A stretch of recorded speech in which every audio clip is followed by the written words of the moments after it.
ဖြိုချဖျက်ဆီးခြင်းများဆက်လက်ဆောင်ရွက်လျက်ရှိရာဒီကနေ့အထိ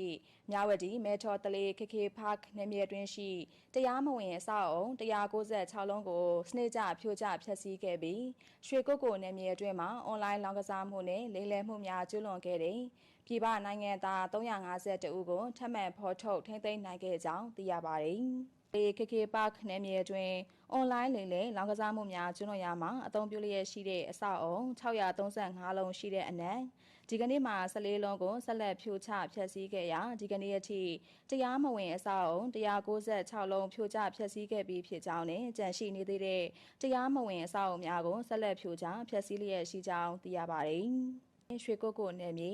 ရှေးရုံးလီဝန်းအတွင်းရှိစနက်ထက်အဆောက်အုံ3လုံးနဲ့ကိုတက်အဆောက်အုံ3လုံးတို့ကိုရှာဖွေစစ်ဆေးခဲ့ရာအွန်လိုင်းလိမ်လည်မှုနဲ့လောင်းကစားမှုလုပ်ငန်းများလုပ်ကိုင်နေသူများကိုတွေ့ရှိရခြင်းမရှိဘဲ